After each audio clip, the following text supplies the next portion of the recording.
Dobrodošel v dnevnem podkastu, kjer raziskuješ najpomembnejša vprašanja življenja skozi misli in nauk starih stoikov, kot so Seneca, Epiktet in drugi.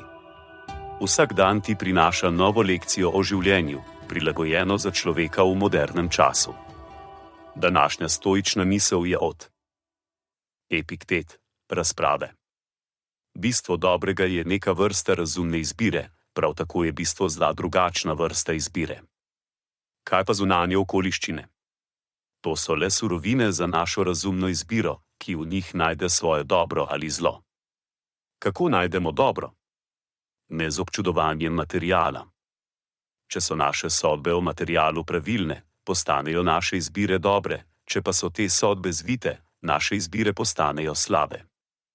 Konec citata. Sledi kratka razširitev te misli za modernega človeka. Razmislimo o tem v kontekstu današnjega časa. Pogosto se srečujemo s situacijami, kjer moramo sprejemati odločitve, na primer, ko se soočamo z izbiro kariere, ali pa ko se odločamo, kako preživeti prosti čas. Zunanje okoliščine, kot so naše finančne sposobnosti ali družbene pritiske, so le material, s katerim delamo. Če se na primer odločimo za službo, ki jo obožujemo, čeprav ne plačuje najbolje, smo naredili razumno izbiro, ki temelji na naši vrednoti ljubezni do dela, namesto na materialnem dobičku. Po drugi strani pa, če se odločimo za službo, ki je dobro plačana, vendar jo sovražimo, smo morda naredili zvito izbiro, ki temelji na napačni presoji materialnih dobrin. Podobno je, ko preživljamo prosti čas. Če se odločimo preživeti čas z družino ali prijatelji, se učiti nove veščine ali brati knjigo, smo naredili razumno izbiro, ki temelji na vrednotah, kot so ljubezen, znanje in rast.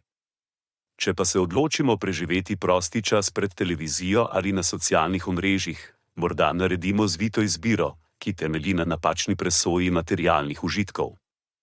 Tako lahko vidimo, da je bistvo dobrega ali zla v naših izbirah, ne v zunanjih okoliščinah.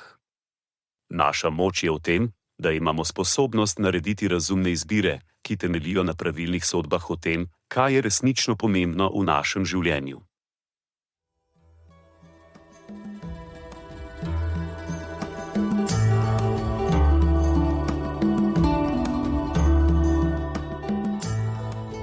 Kot pravi Seneca, nič ne osrečuje toliko kot ljubeča in zvesta prijateljstva.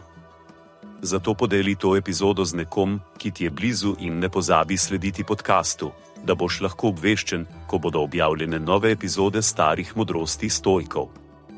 Želim ti polno preizkušenj in poguma v tem dnevu.